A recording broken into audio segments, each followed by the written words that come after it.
with that.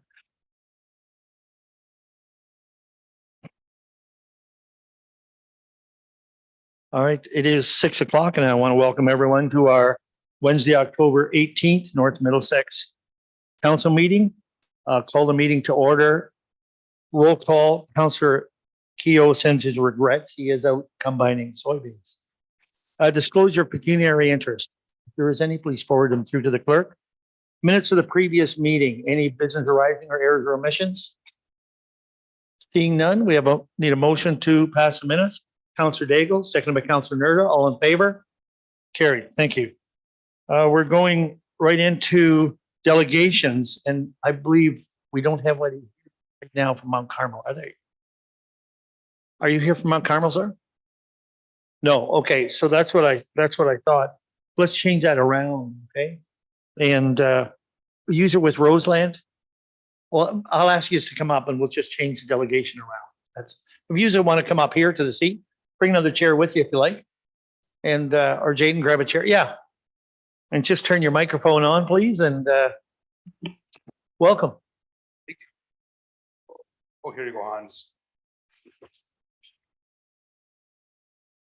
I get to see the grandfather's chair.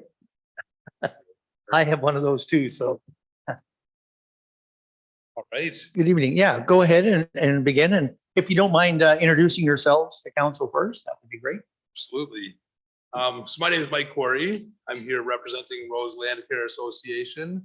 I live at the primary farm that Rose is governing on 27093 New Ontario Road. And I want to say big thanks for the bridge coming through really fast, actually. So that was a nice surprise. There's my colleague here. My name is Hans Rush. I'm a longtime member of Rose since 1998. I have been active on the farm because my trade background is machinist. And as farmers know, they always break something down, so here we go and fix it. So that's my association. I also act on the board of the Rose Land Trust. So Okay. Great. Thank you. Thank you. So And we I have a think- little presentation. Yes, go ahead. Go All ahead. right. Does that come up on a screen or? Yeah. Yeah. Okay, thank you.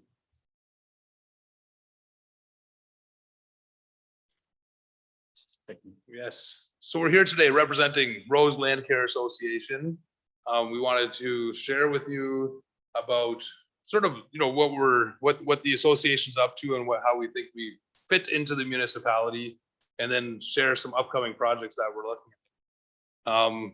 We titled it, Creating Farms for the Future. As you'll learn, hopefully, Rose Land Care Association is quite a unique organization, really in the province, if not in the country, looking to hold agricultural land in trust and nurture new farmers, open land, make land accessible for new entrants into the farming and agricultural world, and even more so, develop innovative models for ecological farming, for organic, and this type of regenerative agriculture.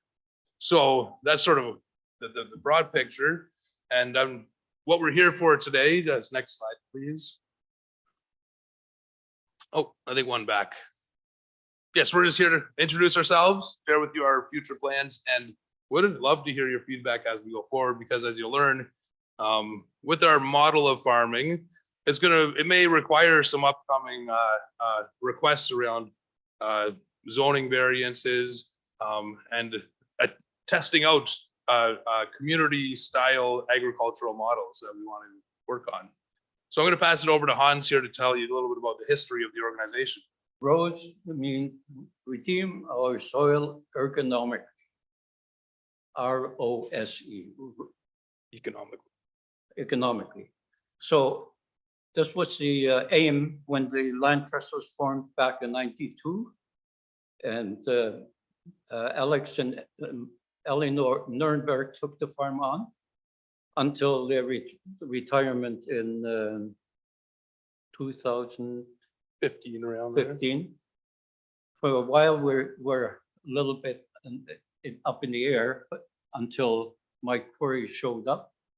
And Mike Corey wanted to take over farming. His background is also in farming. Organic farming is probably a little bit a new venture for most people because we use conventional farming methods. Organic farming means we recycle everything. We do not fertilize with other means and ways. We're trying to produce a healthy food for the community. So the farm right now is geared to be open to public, inviting public with multi-purpose. We have chickens, we have pigs, which are free roaming, by the way. They're not encased. We have some beef. We do gardening in a large scale. We have grown anything from cucumbers to what you get? A full market garden. A full market gardening, basically. Anything you can grow. We're still in the beginning, and it's very labor intensive, but it is quite fruitful. And we have open houses. We invite people to come to the farm. They can work to the farm as well. They can buy the produce here. Anything from eggs to chickens to pork, whatever we produce. So the aim here is to expand the farm, and Mike will tell you what the plans are in this respect. And hopefully we have your blessings on what we do, because we want to be involved in the community. Thank you, Hans. Yeah, so just to be clear, so Rose Land Care Association, nonprofit organization that holds lands in trust and makes it basically available for upcoming new emerging farmers. And right now owns just a single property on New Ontario Road and has definite new aspirations to expand this, basically opening up land access in the region, taking in new farms. We have a neighboring farm in Glencoe who's, exploring entering into the same organization and then building out a similar model. And what we're finding in that is that there are retiring farmers who don't really want their land eaten up into whatever international conglomerate is looking to buy land, and want to sort of keep their traditional farming going. So those farmers are in some ways willing to make concessions, very good concessions to add to the land base of this organization. So next slide, please. So that's a picture of our farm. I think you have the slides to look through sort of the history. The initial 25 years, the Nuremberg's farming an organic dairy herd. 2016, they brought in some other young farmers who have established an organic dairy herd there as well. And then in 2021, myself and my family, 4 kids, moved there to start New Moon Community Homestead. And that's really where we're headed. So New Moon Community Homestead, really what it's about. So you got the nonprofit, and then you've got a social enterprise, New Moon, operating. And what we're doing through New Moon is really building out a membership-based model for creating urban and rural connections. So creating opportunities for families and individuals to come and participate in the farm however they'd like. So in the last we're only 2 years in. Right now we have 27 member households and other organizations, some in the city of London, some in the region.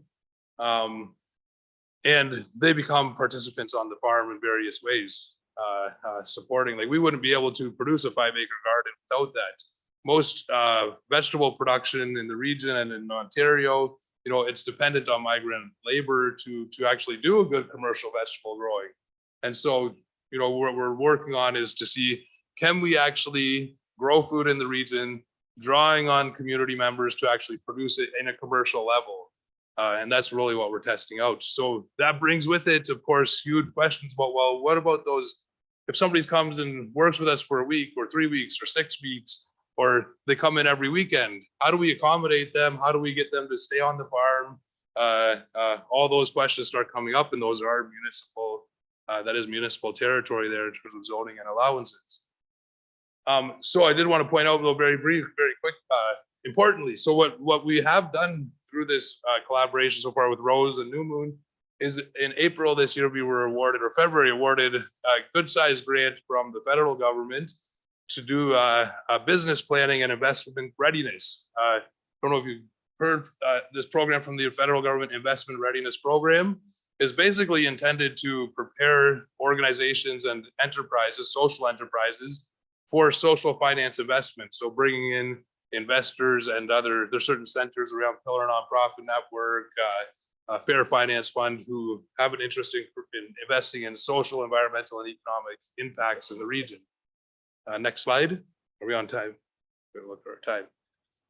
So through that investment readiness program, we're looking at over the next 5 years, the farm will be building its community farming practices and expanding operationally. We're supporting the development of New Moon. So Rose is supporting the development of New Moon as a social enterprise in the operational side.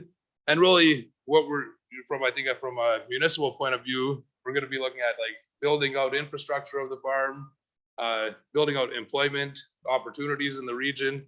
And also, I think this fits very strongly into rural economic development.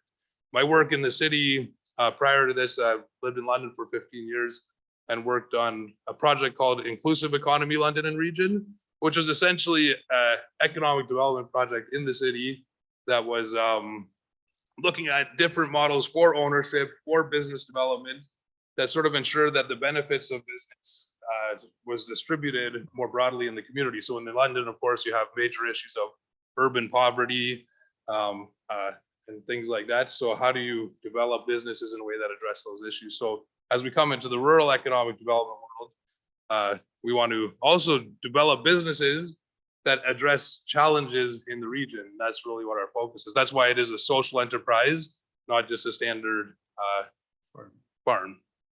Next slide, please.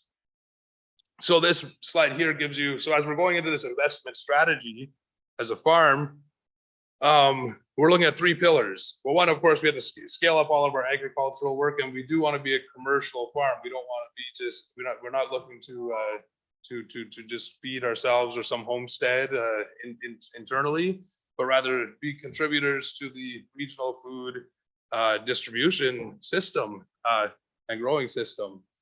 And so in doing that, 2 big pieces of infrastructure come up. One is we're looking at developing I don't know what the terminology is, what category is going to fit in, multi-purpose kitchen, a place that we can add value to all of our farm products on the farm. And so we have been in touch with the municipality, just starting about could that look like on this? Is this a secondary business? Is this just part of the farm? I don't really know exactly where to land, but we're looking to get shovels in the ground like late next year would be a goal. So you'll probably hear this come back to your table. And just so it's clear, we're really, it's part of this whole model of creating good employment and really allowing small, you could call this a small farm, even 200 acres small. How do you create an economy in a small farm that allows it to survive over the years? Because what we know is going on, these small farms got to slow down, we've got to closing down, and the size of farms are increasing at the same time. So we're looking at, can we actually hold land ecologically and make it economically viable? That's, of course, a major challenge on the table. So you're going to see about some type of food processing on the farm is one of our goals. And then the other one is this issue of accommodations on the farm. How can we, both with this a much more labor intensive farm, into produce, into food processing, how can we bring more people onto the farm and accommodate, whether that's, we don't know, the farm worker accommodations, etc. So that's, these are riddles that we're looking at right now, but things that I think are going to come back to the table here. So I think I've hit most of that.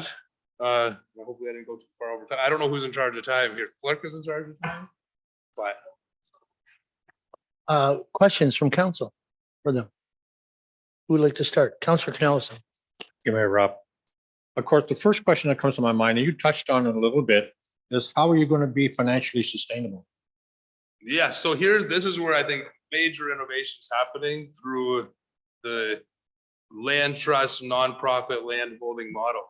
So what you have in this scenario, and I think what we'll see as we expand what we have in this scenario specifically is a farm that is largely debt-free, right? So therefore, Rose Land Care Association is able to financially support the entrance and development of the enterprises on the farm to start off with. And you can do that in partnership so that, you know, in those up years and down years, the demands on the farm can shift year to year as well. So that's a big part of it. Who is Roseland Development then? Who are they? What are they? So they're a volunteer board of directors. Hans being one of them, and then there's about 8 others at the moment that have been established since 1991. So they're various. So what kinds of folks are these? These are both someone like Hans, very mechanical. Hans is more of a technical, mechanical person on this organization. We have a community developer / governance expert on the organization, Mary Simpson. We have a minister from the United Church in London, actually, who's very, you know, into food sovereignty and ensuring that food's making its way into the city, addressing issues of food insecurity. We have myself and my wife. My wife is on the board, not myself, but we're folks who bring a lot of background in both community development and agriculture and research, which are all parts of this. So those are the kinds of folks who come to the table. We're missing, and then other, yeah. And do they bring money? They don't bring money. They Oh. bring governance. So Okay. the whole role of that board is governance, is to basically ensure. So, and this is why it's an attractive model. Their job, the only job, is to, well, of course, supporting the farm and farmers, but is to make sure that these farms are in line with the mission, right? So that you don't end up in a scenario where you have a young person coming in, kind of taking advantage of a nonprofit, taking advantage of a property that you can utilize below market value, essentially, right? Just for profiteering, right? It's supposed to be that the farmers on these farms are not only, of course, farming, but they're hitting the other missional goals, such as, you know, research and education on the farm, community development, sustainable agriculture, etc. Yeah. So there's different ways that we do those. One final question, I'll pass it on to my colleagues. You touched on food preparation or food processing. Are you talking like a butcher shop or vegetables or dairy products? What is your concept? What is your idea? So on the produce side, so we got a whole line of produce that needs processing for sure, like whether that's freezing, there's the freezing side, there's the pickling and preserving side. So that's a whole arm in there. And then the other one where this is actually part of what we're learning, meat cutting and packaging. So not killing, like more like a straight butcher on premises, is probably one of the most important parts of being economically viable. Quick numbers, like in our hogs, the hog side, right now, half of the cost of our hogs is going to cutting and packaging. So if we can capture some of that value onto the farm, I think we're going to be off for the races. Same thing with the various other products. So it's, I see it as a package of what's going to be required to keep these types of farms viable. And Thank if we can't get it, then I don't know what it's going to be. And if it comes with like too heavy of a burden for the farm to do it, I don't know how that all works. Yeah, it's going to be difficult. I wish you well. Thank you. Yeah, thanks. Who wants next? Councilor Daigle? Thank you. The kitchen that you're talking about, are we also kind of talking about a farm store? So on the premises right now is a farm gate store. And so we've slowly, right now we utilize it actually more as a community center for our farm members who come out evenings and weekends. But yeah, the farm gate store on the premises for sure is one of our sales channels. What the farm also offers, the people that come out to the farm, they have the opportunity to get food packages of a variety of vegetables that covers their need. And you can put in your request to the farm whenever the note comes over the internet. And they can get fresh vegetables delivered or even pick up. And as a fringe benefit, they're allowed to come up to the farm. They can go and harvest, they can go and do, they can walk the trails, they can bring their kids up. His wife teaches young little kids forest or what's it called? Do a farm and forest school on Forest school. Thursdays. They go out as a little group and so on. That's a benefit to the families, social aspect. Yeah, if we wanted to get into like impact, like measuring impact in well-being and community health and things like that, which we work on, like our job as operators of New Moon is to report to Rose the impacts that we're creating. And of course, could be happy to report here as well. But the running certain types of programs on the farm, you can see and measure really the impacts into children's lives, into families' lives that are who never had a chance to see firsthand a lot of these processes. Okay, Councilor Nerda. Kind of answered some of my questions, but how does your membership model work then? Do you pay a yearly fee, monthly fee?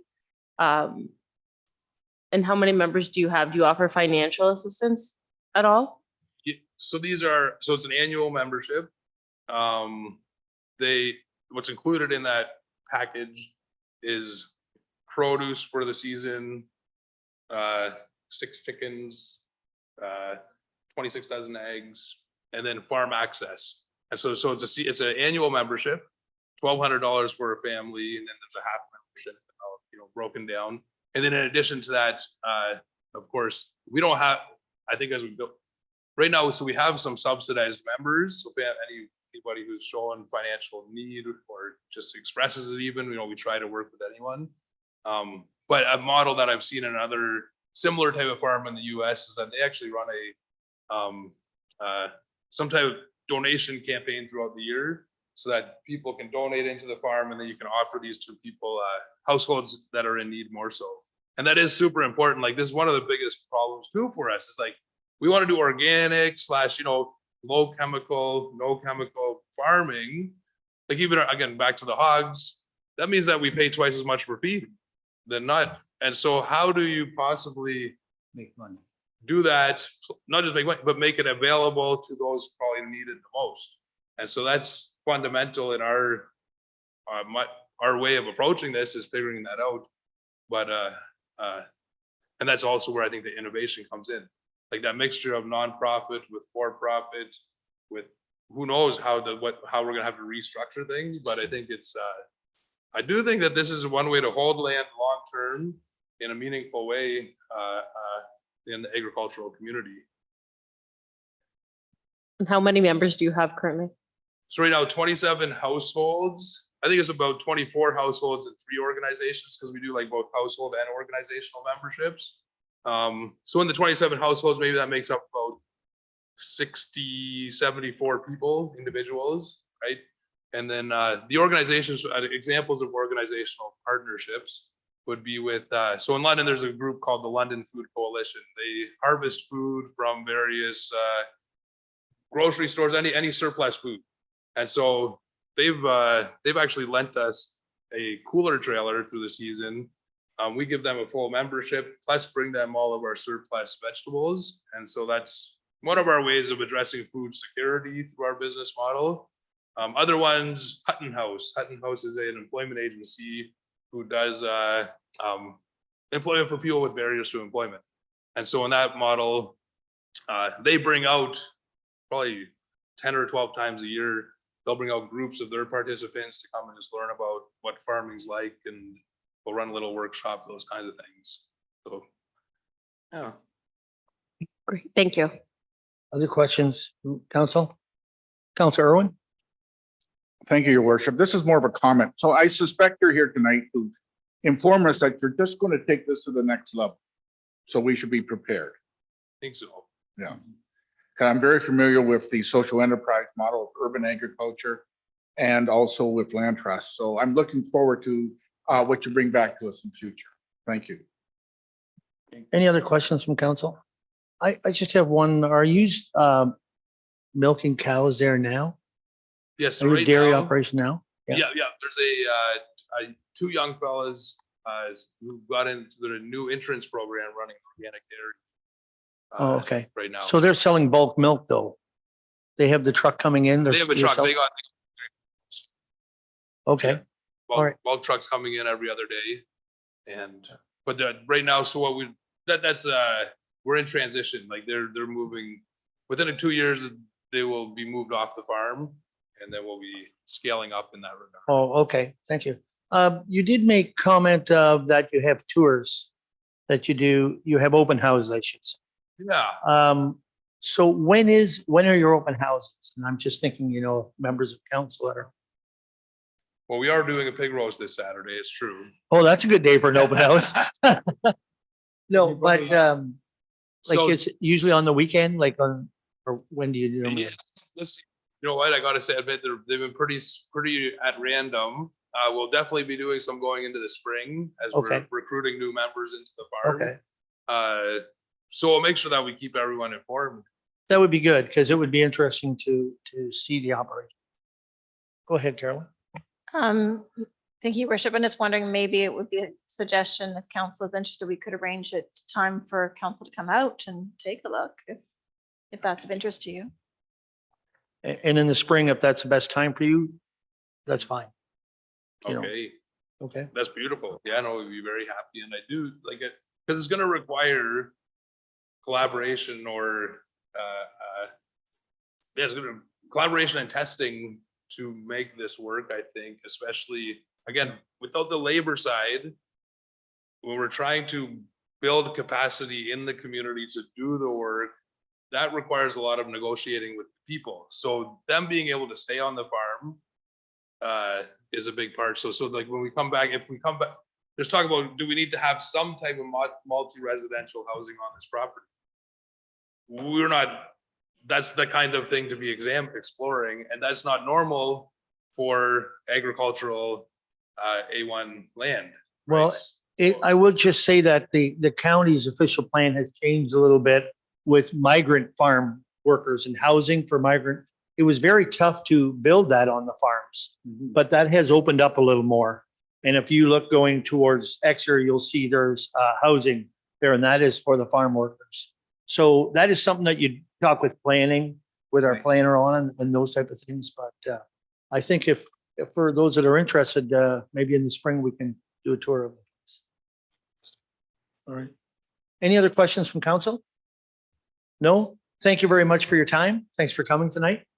Thank You're you. all Appreciate- invited to the big roads. If you feel that way. This Okay. Saturday, 3 PM, there will be going around. Okay, thank you very much. Thank you. Thank you for allowing us to be Have a here. good evening. 3 o'clock this Saturday.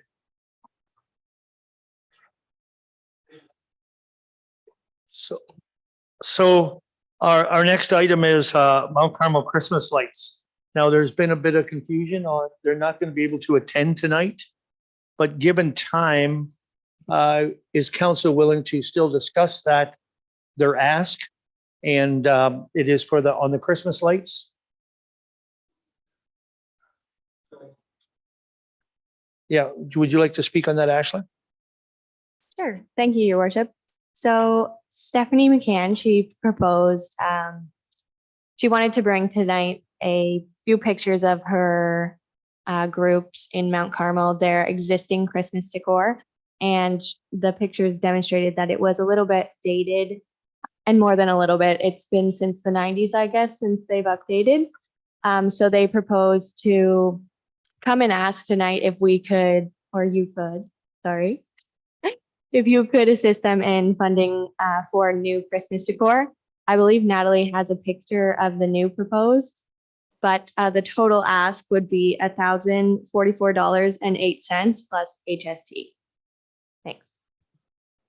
So you're going to put that on the, I think we all have that on our iPads, right? We all have that information on our iPads. So if we approve this, I would ask our treasurer, if we approve this, where would that money come from? Thank you, Your Worship. In the budget line for council donations, The original amount of the budget is 48,000. To date, we have spent 45,169. So there is $2,830 available within that budget line item. Okay, thank you. Questions, comments from council here? Councilor Nerda. Ashley, can you just repeat how much the ask is? Sure, thank you. Through you, your worship. Their totaled estimate was $1,044.08 plus HST. So just before we go to a vote, I'll make comment that the decorations they have were the old Elsa Craig decorations, I believe, that were donated to them. And I think this is the year that Mount Carmel does the parade, I believe. And so Councilor Cornelison. Rob, the one question I have they also approached South Huron for a donation as well? Given that Mount Carmel is 50-50? Through you. They did mention that because it was a shared community that they were looking for partnerships. I'm unsure if they received funding for that through them. Okay, Councilor Daigle. If I could speak to that, in her original request to us, she said that South Huron had funded a banner last year for $1,800. Deputy Mayor and then Councilor Irwin. Thank you, Mayor Rob. Like I support this, but this question, I believe in reading, there was gonna be a problem with the hydro poles, they wouldn't be able to plug them, so how were they getting hydro for these? I don't have an answer to that. They had, pardon? You do, Councilor Daigle? In her original request, she said the residents are running cables out themselves. Okay. That's right. Okay, Councilor Irwin. Did you have follow up on that? Councilor Irwin. Just before we vote on this, your worship, and we do have funds in the account, are we anticipating any other ask against that donation account between now and the end of the year? I'm not aware of any, I would ask staff. I am not aware of anything coming, but you never know what would come, what would or could come at a later time. But at this point, I am not aware of it. So I would just comment to that is that normally it's through our regular process that we would do this, and it would be in next year's at the start, but it's just the timing is what. Deputy Mayor Hodgins. No, I'm in support of this, and I believe there's several communities that are sort of half shared around with either neighbor, like the several neighboring municipalities. I believe Mount Carmel is part of North Middlesex too, and I support my motion. This amount. Okay, you were making that the motion?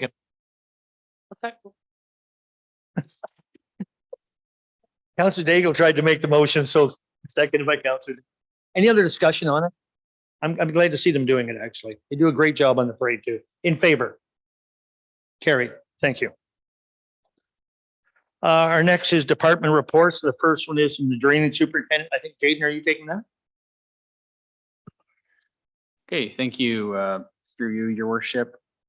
We have a petition for drainage works, and the proposed motion is that council receive the petition for drainage works by owners under section 4(1) of the Drainage Act, and that council appoints R. Dobbin Engineering Inc. as engineer to the municipal drain project.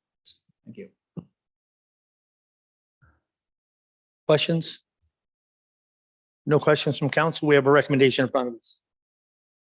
Move Councilor Nerda, second by Councilor Daigle. All in favor? Carried. Thank you, Jaden. Now you have the next one, 6.2, and that's on the three-way stop for Henrietta Ship. Nels Craig. Thank you, and through you. The purpose of this report is to follow up on a request made by council during a previous meeting for a request for a new stop signs to be installed at the intersection of Henrietta Shipley and Craig Street in Elsa Craig to create an all-way stop. This request was raised by council based on feedback received from residents who are concerned about traffic safety, particularly during the early morning hours when there's heavy commuter and school traffic. The Public Works Department conducted traffic counts at this intersection during the month of September, and the traffic count data shows that the intersection does not meet the criteria outlined in the Ontario Traffic Manual for the installation of all-way stop signs. And specifically, the Ontario Traffic Manual volume warrant requires that at least 200 vehicles per hour pass through the intersection for each of the busiest 4 hours of the day. The combined vehicle and pedestrian volumes using the minor street must exceed 75 units per hour. And the volume of the minor street must not be less than 30% of the total volume. So the traffic counts were conducted, and the busiest 4 hours for that intersection were 13, 10, 9, and 7 vehicles per hour. So considering the data and the Ontario Traffic Manual criteria, our staff recommendation is that we do not proceed with installing new stop signs at the intersection. The Ontario Traffic Manual guidelines also emphasize that new stop signs should not be used as a means of traffic calming or for the protection of pedestrians and school children during this particular scenario. And I would also like to note that municipal staff are working on drafting a new stop sign policy, which will provide the municipality with a consistent standardized approach to evaluate these type of requests for new stop signs. So I can take any questions. Okay, thank you. Just before we go to council, question to you. When you do a report on that, you're going to be following the same guidelines? That's basically the guidelines you're going to follow when you do a Correct. study Yeah, on it, we correct? would evaluate based on that criteria. However, we could also add other information or make that policy our own, and we'd present that to the policy committee for their feedback as well. Okay. Questions? Councilor Irwin, I think you had your hand up first. Thank you, your worship. I like it is time to amend the motion. And if I can get a seconder and then speak to the amendment. So where the motion says does not proceed, I like to amend it to and proceeds with installing new stop signs. To proceed with it. Yeah, and proceed or, Okay. yes. So I like to move that. Okay, we need a seconder for that. Seconded by Councilor Daigle? Yes? Okay. Discussion on that? Councilor Daigle, you, In your report, Jaden, you spoke to not using stop signs for traffic calming issues. What would you suggest then that we could do instead? We have an issue. I think we even noticed it here in Park Hill when we had them come because of speeding. Most of the people got stopped for running stop signs. How do we slow the cars down in areas where children are? Through you, your worship. So that is the recommendation of the guidelines from the Ontario Traffic Manual. There are a lot of tools and I guess design principles that can be used for traffic calming. Other municipalities do use or do have traffic calming programs. They might implement temporary speed bumps. Permanent speed bumps can interfere with winter operations. But there's other things that could be considered like flexible bollards to sort of crowd traffic or to slow it down a little bit. But it can be looked at more comprehensively through road redesign, which is a much larger process that would be considered when a new road's being constructed. But there are those temporary measures that could be implemented as well. others? Councilor Irwin. Thank you, worship. Since I made the motion, I'd like to speak to it if I may. I'm a little, I mean, I understand the Ontario Traffic Manual. I understand it's the one size fits all document that suits urban centers like London, Hamilton, Windsor, Toronto better than North Middlesex communities. I know under the deferred items tonight, we're going to be talking about potentially a made in North Middlesex solution. I think in this particular case, because of the interest and because we have heard a lot of concern from people in the community around speeding on a adjacent road, which is a county road. We need to send a signal that we're listening to people and we take their safety concerns seriously. That's why I made the motion. I appreciate that. Thank you, Councilor Irwin. I just want to make comment that staff is passing on just the provincial guidelines, and that's what's bringing forward to. Any other comments on this motion? Councilor Daigle? A stop sign is much more, much less expensive than all the other traffic calming options. So I don't see the problem there. Thank you. Any other comments? In favor of the motion? Opposed? It's carried. Thank you. Our next report is, it's passing of accounts, is it? Yes, it is. Passing of accounts already. Thank you, Your Worship.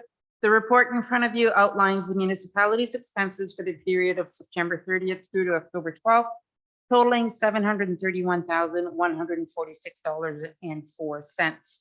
Before opening the floor to questions, I have received questions from members of council that I would like to share. So the first question is in regards to the South End service invoice for total $13,590.67. What was wrong with this piece of equipment? Basically, it was all tire related and brake related. So there was a purchase of 8 new tires for the unit, totaling $8,002.21. A brake job totaling $1,215, labor totaling $2,400, and the balance is just for odds and ends. The second question is from the vendor is Southwestern Brush Control, property standard grass cutting. So is this a recoverable on taxes against specific properties? And the answer is yes.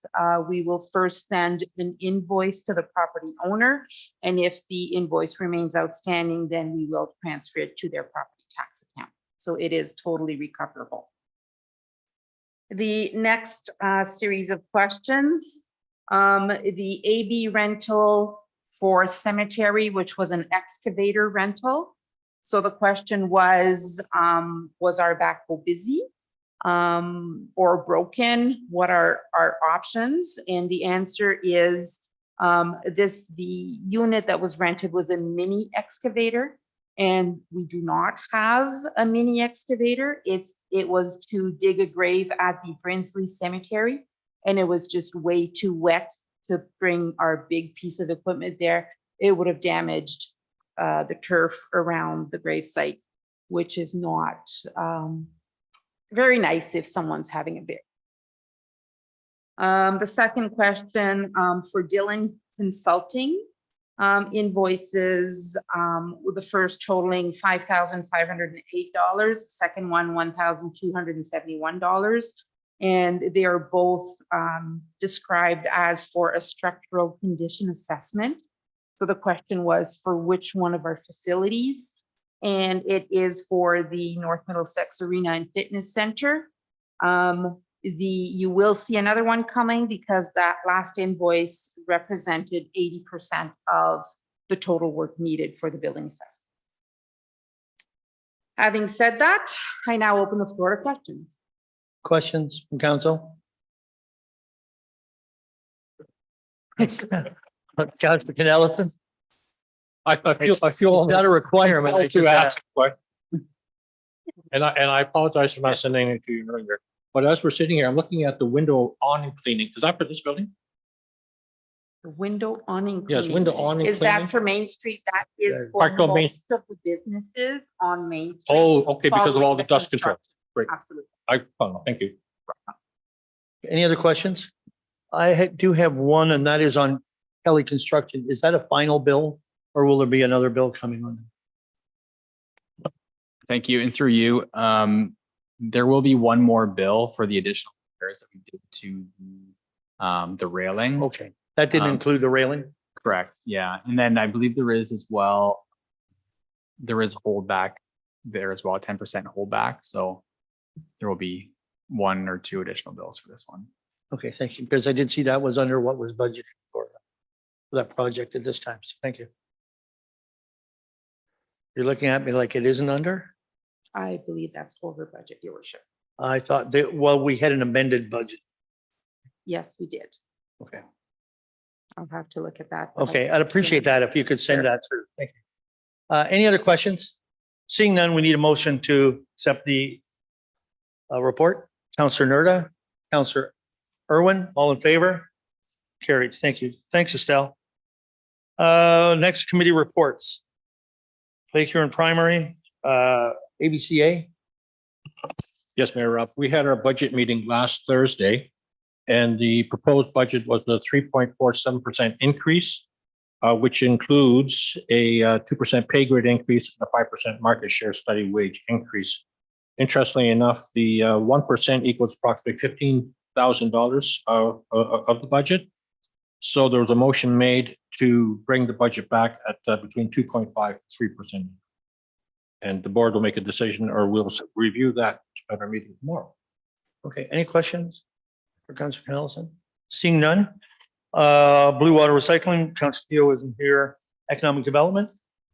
Nothing there. Local School Advisory? Nothing at this time. The Rec Committee? Policy, we met today. There is a couple of policies coming forward to council from today's meeting. Fire Committee? I don't think we have anything there. And Aqua Client, nothing there. All right, correspondence, Stouffville Resolution, illegal land use enforcement. Receive and file. Also Wasaga Beach, illegal car rally. Receive and file. Okay. Other and urgent business, Huron Shores Transit.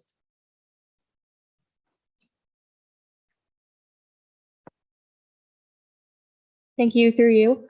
So Huron Shores Transit proposed a report to us that kind of outlines some new and upcoming things that they're looking to do with the routes and in terms of adding a new stop. And I'd just like to read a proposed motion based on the information provided by Huron Shores. And pending that, it would be sent to their group. So the proposed recommendation is that Council of the Municipality of North Middlesex approves and supports Huron Shores Transit proposal to create an additional bus stop near Craigwell Gardens on William Street in Elsk Craig. And that Council of North Middlesex supports the addition of a third trip to Route 4, creating more time in Strathroy and Grand Bend. And finally, that Council directs staff to assist with lowering the bus stop signage to a more appropriate level and the installation of the lidded brochure holders. Questions on that, comments? Councilor Irwin? Can I move that, your worship? Yes, you can. I'll move it. Seconder? Deputy Mayor Hodgins? In favor? Carried. Carried. All right, thank you. Other business. Chief, would you care to speak a little bit on the memorial on October 28th? I'd like council, make sure council knows. Yes, thank you, your worship. 35 years ago, we had a firefighter die in the line of duty. He responded to a call. He was injured at that call, passed away. This November is the anniversary of that. We'll be marking that anniversary on Saturday, October the 28th with a memorial starting out at the Park Hill Cemetery. Tim Butlin's wife and son will be in attendance. Fire Marshal's office is also attending, and I'd really like to encourage any members of council to come out and join us. Start at 11 o'clock at the cemetery. Thanks, Greg. Is there any questions for the chief at this time? I just wanted to make sure that council was made aware. Thank you. Councilor Nelson. Thank you. The last time I attended that, Chief Brandon Hoover, we walked there and back. Yes. Is that the intent again today? We'll walk back here?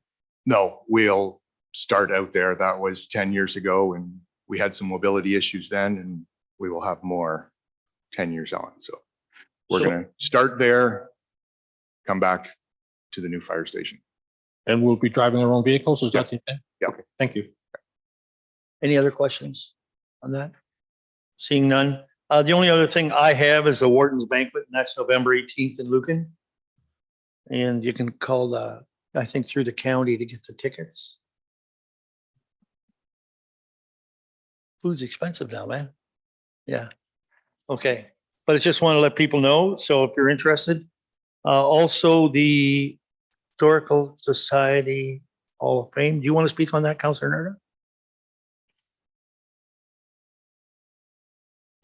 I believe it is November 5th.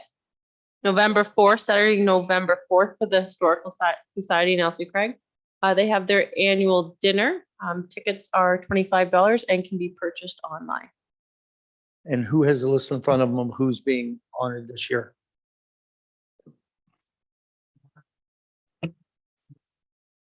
Alice Fakina, Lorraine Thompson, Ron, because you don't have your microphone, Ron Whitmore is being honored, as well as Lorraine, I'm missing one person, Marissa Coots. Marisha Coots. I know you said it, but without the microphones. Yeah, anyways, it's, and I think there is a number going, so that's good to hear. So other business. Estelle. Thank you, your worship. Council will remember that back in July, we were approached by Friends of EO Town Hall as well as Friends of Carnegie Hall in regards to submitted a grant application with Ontario Petroleum Foundation. We have received word via email last week that our application was not approved at this time. Did they give any kind of explanation how they came about? And maybe there was just so many applications. They do give explanation as to what could have been better prepared. Okay, I have not brought that information with me, but I can certainly send it, forward it to members of council if that is your wish. okay, thank you. Thank you. Any other business? Councilor Nelson. Thank you, Mayor Rob. I did overlook and that I wanted to mention with the Salva Bayfield that even though the proposed budget, I think for North Middlesex is 169,000, that did not include the special benefit for the Parkville Dam, which raised some questions for me, given that a good percentage of our levy goes towards Lakeshore. So I asked the question, why is the Parkville Dam treated differently than Lakeshore if it's one watershed? And they didn't really give me an answer. Apparently, these were agreements that were made many, many years ago. And I think I will follow up tomorrow and see if we can come up to some answer as to why the Parkville has the lion's share of the Parkville Dam. And I'm wondering if it had anything to do with our water, because I don't think we were hooked into the water pipeline back when it first was, the dam was completed. Yeah, I think the dam was prior to the water. Yeah, I'm pretty sure it was. And certainly Lambton Shores benefits significantly as well, because of flood control for their lowlands. So I did suggest that maybe it needs to be revisited, the proportion. And I was cautioned to be careful of that, but I think I want to have more information. Yeah, it would be interesting if we could find the agreement back from when that happened. I'm not sure what that date would be, but No, it would be nice to have that agreement Yeah. Because I'm with you. I know I've always been kind of puzzled on how they put that forward to us. because as it stands now, all the municipalities, because it's one watershed, contribute to lakeshore management. Okay. But there's only 3 municipalities that contribute to the Parkville Dam, and that's South Huron, North Middlesex, and Lambton Shores, with North Middlesex carrying the lion's share, which doesn't seem equitable to me. Okay, thank you. Any questions? Estelle, go ahead. I don't have any questions. I have an update to the previous question that was Okay. asked of me in regards to the bridge repairs. The report that was brought to council in July of this year for an update totaled the repair to 99,785, but there were some unforeseen costs regarding gusset repairs on steel truck structure for $12,700. So that is the overage that I was referring to earlier. Okay, thank you. And we did have, it was at council's request to fix that guardrail. If I remember, that wasn't included in the Absolutely. original either. Okay. Other business? Any other business? Anyone? No? Okay, so deferred items, I don't think we're speaking to any of those tonight. Correct? Communication, including county council. You have the highlights in front of you and the health unit as well. Any questions there? Seeing none. The next would be bylaws. You have it. Councilor Daigle? I would like to request council to go into closed session on a property issue, if possible. Is there a second? motion. Seconded by Deputy Mayor Hodges. And okay, go ahead. If I'll ask Ashley to read to that. Thank you. So then this closed meeting would be permitted under section 239 of the Municipal Act, and that is to receive information under the following exemption. And that is exemptions C, a proposed or pending acquisition or disposition of land by the municipality or local board, which would be a property. Okay, thank you. Any questions on that description? If not, in favor of going in camera? Okay, we'll